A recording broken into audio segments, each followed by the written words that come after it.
성경은 복음의 샘 근원입니다. 기쁜 소식이 항상 솟아나는 근원이 바로 하나님의 말씀이거든요. 그래서 우리는요, 마르지 않는 샘 근원을 통해서 하나님의 복음을 공급받아 언제나 풍성한 삶을 살 수가 있는 것입니다. 자, 하나님의 말씀 성경은 이렇게 시작을 합니다. 창세기 1장 1절에 태초에 하나님이 천지를 창조하십니다. 하나님이 분명히 살아계신 그 하나님께서 태초에 천지를 창조하셨다고 선포하고 있습니다. 사람은요, 하나님의 존재에 대해서 왈가왈부를 봅니다. 그러나 성경은요, 인간을 비롯해가지고 존재하는 모든 것을 우리 하나님께서 창조하셨다는 선언으로 시작을 합니다. 우리 하나님께서 창조하신 세계는요, 우리가 잃어버린 세계입니다. 하나님께서 창조하신 원래 세계는요, 지금의 세계와는 너무나도 다른 세상이었습니다. 하나님께서 창조하신 원래 세계는요, 사단이 하나님의 동산에 나타나기 이전의 세계입니다. 죄가 들어오기 이전의 세상, 창세기 3장 이전의 세계죠. 그래서 창세기 1장과 2장의 세계가 하나님이 창조하신 원래 세계입니다. 우리가 회복해야 될 하나님의 세계이며 하나님께서 계획하신 복을 누려야 될 원래 사람의 모습이 거기에 나와 있습니다. 자, 우리가 잃어버린 세계, 반드시 되찾고 누려야 될 원래 세계는 어떤 것입니까? 먼저 보시기에 심히 좋았던 세계와 인간이었습니다.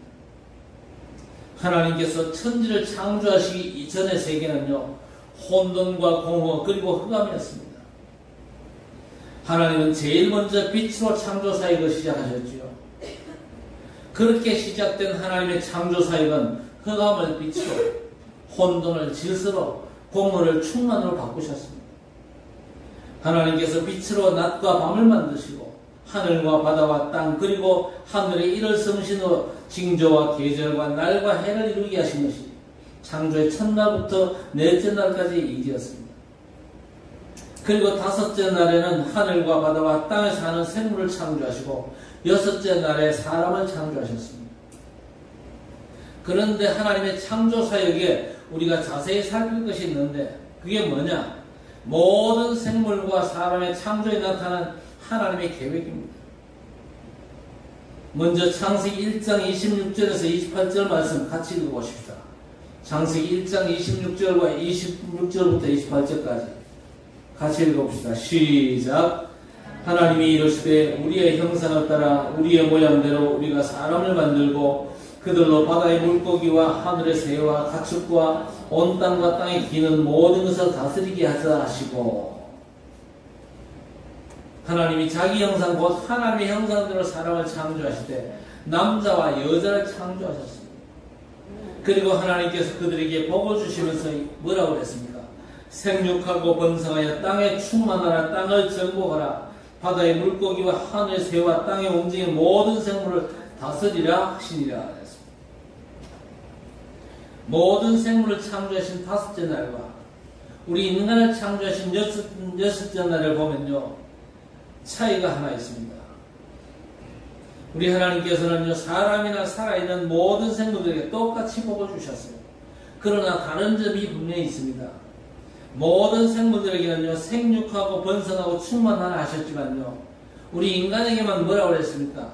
생육하고 번성하고 충만하라고 하신 뒤에 두 가지 사실을 덧붙였습니다. 그게 뭡니까? 28절에 정복하고 다스리라고 하셨습니다.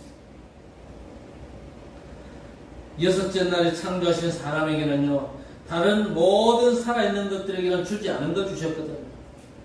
모든 것을 정복하고 다스리는 권세를 주셨습니다. 왜 주셨습니까? 창조하신 모든 피조세계를 하나님의 뜻하신 대로 유지하기 위한 것입니다. 하나님께서 우리 인간에게 위임하신 통치권이 바로 그것이죠. 하나님의 권한을 하나님의 형상으로 지음받은 인간에게만 주신 것입니다. 이 점에서 첫째 날서부터 다섯째 날까지 사역과 사람을 만드신 여섯째 날에 대한 하나님의 평가가 달라요. 다섯째 날까지의 사역에는 모두가 하나님이 보시기에 좋았더라. 그렇게 말씀했습니다. 그러나 사람을 창조하신 여섯째 날에는요, 그냥 보시기에 좋았더라가 아닙니다. 31절에 보세요. 그 모든 것을 보시기에 어땠다? 심히 좋았더라 그랬습니다. 하나님께서 창조하신 원래 세계는요, 이처럼 하나님 보시기에 좋았습니다. 그런데 그 모든 것 가운데서 하나님의 형상으로 지음받은 우리 인간은요, 하나님 보시기에 심히 좋았던 존재입니다. 왜 그렇습니까? 하나님의 형상으로 지음받았잖아요. 하나님의 형상으로 지음받았다. 그 말은 무슨 말입니까? 하나님과 함께하고 교제할 수 있는 유일한 존재가 바로 인간이었다. 그 말입니다.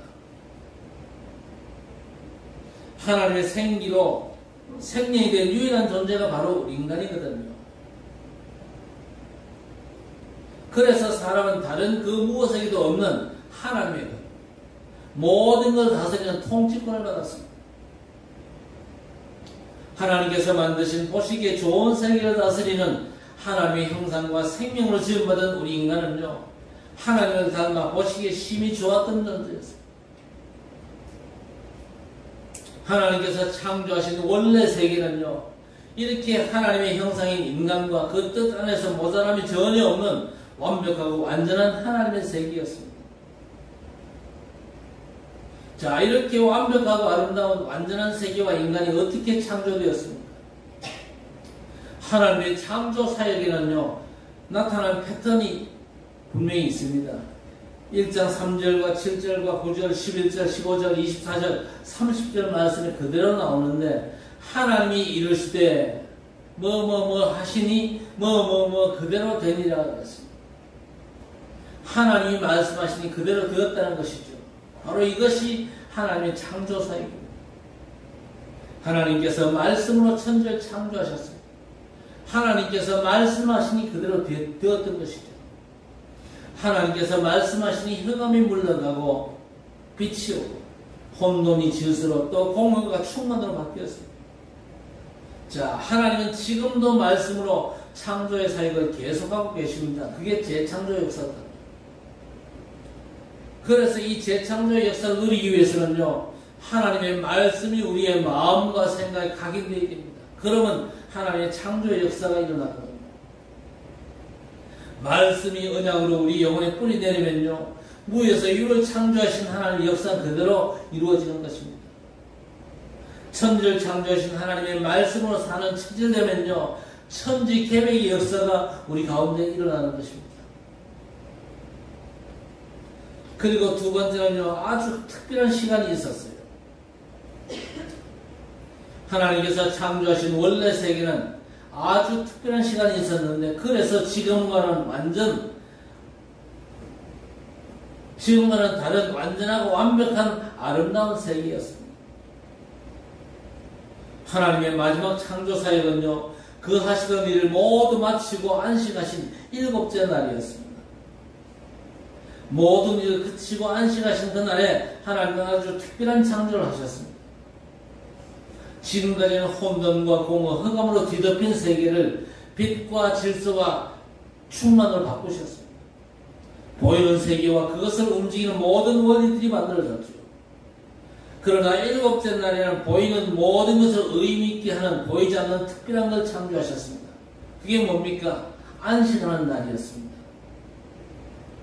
하나님께서 일곱째 날 안식하는 이 시간, 이 날을 복되게 하시고 거룩하게 하셨습니다.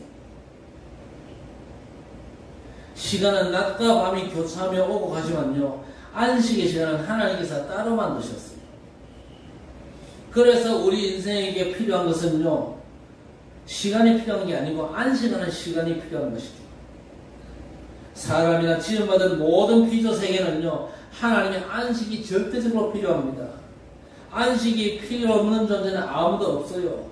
사람이든 짐승이든 반드시 쉼이 필요합니다. 심지어 말 못하는 식물이나 땅도 쉼이 있어야 되는 거예요. 안식이 없는 피조물은 그 존재 자체가 무너지고 마는 것입니다. 이것이 생명 있는 모든 피조물에게 주어진 창조 원리거든요. 자, 문제는 어디서 안식을 찾느냐 그겁니다. 세상 사람은요, 아무것도 하지 않고 멍 때리는 걸로 쉼을 찾기도 합니다. 반대로 쉬지 않고 활동하는 것, 여행이나 운동 또는 다른 여러 가지 취미 활동으로 안식을 얻으려고 몸부림치지 않습니까? 그러나 하나님의 사람은 하나님께서 창조하신 안식의 시간을 통하여 모든 걸 회복하고 새로운 힘으로 충만해진 참 안식을 얻는 것입니다. 하나님 안에서 하나님과 함께하고 또 하나님으로부터 오는 안식을 얻어야 되는 것입니다. 그게 바로 예배의 시간이며 기도의 시간이며 말씀 묵상의 시간입니다. 그래서 성도는 반드시 예배 성공해야 되고 반드시 기도의 축복 속에 있어야 될 것이고 말씀 묵상에 놀라운 응답을 누려야 될 것입니다. 하나님은 마지막 날에 아주 특별한 시간 안식을 만드시고 그 안에서 우리를 쉬게 하시는 것입니다. 하나님께서 창조하신 원래 세계에는 하나님으로부터 모든 것을 회복하고 새 힘을 얻으며 날마다 새롭게 되는 안식이 있었습니다. 세 번째, 위임받은 세계가 있다는 사실입니다. 하나님께서 만드신 원래 세계는 에덴 동산이 있었습니다. 강이 에덴에서부터 흘러나와 동산을 적시고 거기서부터 갈라져가지고 네 근원이 되었다고 11절에 말씀하고 있습니다. 하나님은 모든 복이 여기서 발원해가지고 온 세계로 퍼져나가게 하셨죠. 그야말로 에덴 동산은 하나님께서 창조하신 복의 원천이었습니다. 에덴 동산은요, 하나님께서 말씀으로 창조하신 원래 세계의 중심이었습니다. 하나님은 하나님의 형상대로 지음받은 사람, 생기를 불어넣어 생명이 된 사람을 그 동산 가운데 두셨습니다. 그게 2장 8절 아닙니까? 하나님께서는 그를 이끌어 에덴 동산을 경작하며 지키게 하셨죠. 무슨 얘기입니까? 하나님의 동산을 사람에게 맡기셨다 그 얘기입니다. 하나님께서는 하나님의 것인 정복하고 다스리게 하는 통치권을 주어가지고 세계의 중심인 에덴 동산과 그 안에 거하는 모든 피조물을 경영케 하셨습니다. 최초의 인간인 아담은 하나님께서 창조하신 원래 세계, 그 세계 경영을 위임받은 겁니다. 하나님께로부터 위임받은 이 에덴 동산은요, 말씀으로 창조하신 피조세계입니다. 그 안에 우주 만물과 생명체가 있고 그걸 움직이는 원리가 있습니다. 아담은 하나님의 피조세계 전체의 경영을 책임진 사람이죠. 그리고 이 에덴 동산은요, 하나님께서 만드신 교회의 원형이며 또 최초의 교회입니다. 하나님은 최초의 교회를 하나님의 형상으로 지음받은 최초의 사람에게 맡기신 겁니다. 그래서 아담은 하나님이 세우신 교회를 맡은 첫 목표자요 또 중직자인 것입니다. 자, 그런데 하나님께서는 우리 인간에게 에덴 동산을 맡기시면서 한 가지만 당부하셨습니다. 그게 뭡니까? 하나님과 사람 사이에 맺은 언약입니다. 16절과 17절 보니까 여호와께서 그 사람에게 명하여 이르시되 동산 각종 나무의 열매는 내가 임의로 먹되 선악을 알게 하는 나무의 열매는 먹지 말라. 내가 먹는 날에는 반드시 죽으리라 그랬습니다. 에덴 동산 중앙에는요, 두 나무가 있었습니다. 생명나무와 선악을 알게 하는 지식의 나무가 바로 그것입니다. 하나님께서는 동산에 있는 다른 모든 열매를 임의로 먹게 하셨습니다. 선악을 알게 하는 나무 열매만 먹지 못하게 금하셨습니다. 하나님은 생명을 얻고 누리라 하셨지만요, 사람은 사단의 유혹에 쏘가서 생명 대신 선악을 알게 하는 지식을 선택을 했죠. 하나님의 언약을 버리고 사단의 유혹을 선택한 것입니다. 하나님의 말씀을 버리고 사단의 거짓말을 따랐습니다. 그 때문에 우리 인간은요, 하나님과 하나님께서 창조하신 원래 모든 세계를 다 잃어버린 것입니다. 바로 이것이 뭡니까? 하나님 없는 우리 인간의 실존입니다. 하나님께서는 이 모든 세계를 전부 다 말씀으로 창조하셨죠. 하나님께서 말씀하시기 그대로 되는 세계였습니다.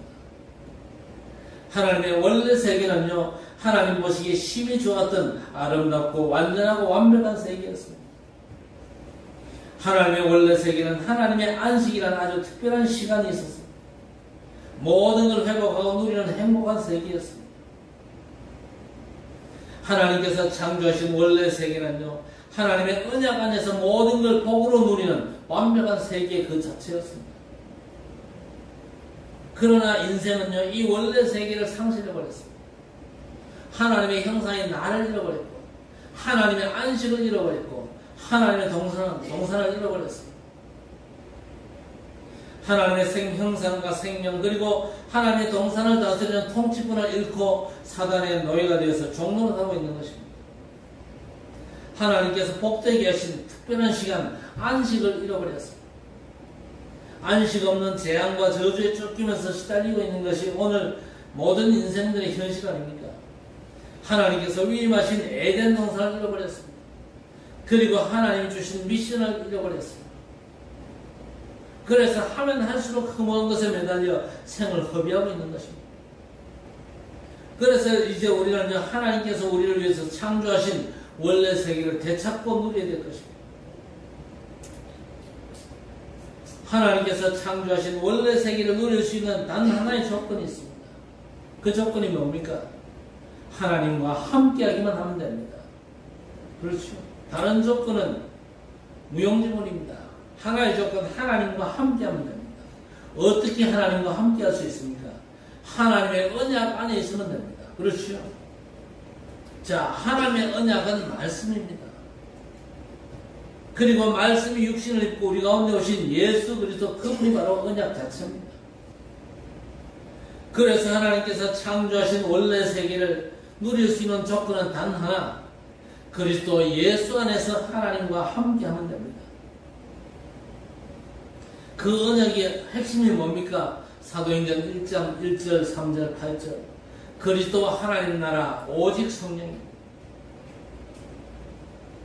이 언약과 함께 누리는 자리가 393 뭡니까? 3생명과 3초월 그리고 3전무후무 보좌의 축복 9가지 아닙니다. 이걸 우리가 24시 기도 가운데 두면요, 25 하나님 나라의 증거와 영원이라는 하나님의 작품이 내게 축복으로 주어지는 것입니다. 그 안에서 위드 임마누엘 원네스의 증거가 오직 유일성 재창조의 응답으로 누리는 증인이 되는 것입니다. 이것이 성경이 증거하는 첫 번째 복음의 샘 근원입니다. 그래서 우리는 이제 예수 그리스도의 복음으로 잃어버린 안식과 잃어버린 미션을 되찾아서 237 나라, 그 전에 7국과 대국 땅, 237 나라와 5천 종족, 우리 후대 렘넌트를 살리는 주님의 놀라운 계획이 저와 여러분을 통해 성취되는, 하나님께서 주신 미션도 완전 회복하고 하나님께 최고로 영광을 돌리는 귀한 역사가 오늘부터 시작되어지기를 우리 주님의 이름으로 간절히 축원합니다. 하나님 아버지 감사합니다. 그리스도 예수 안에서 하나님께서 원래 주셨으나 상시한 축복을 회복해 하심을 감사를 드립니다. 그리스도의 복음으로 잃어버린 안식과 미션을 회복해 하셔서 7국과 대국 237과 5천 종족 후대 렘넌트 살리는 절대 미션을 하나님의 능력으로 감당하는 우리 학정 식구들이 되게 해 주옵소서. 예수님의 이름으로 간절히 기도드리옵나이다. 아멘.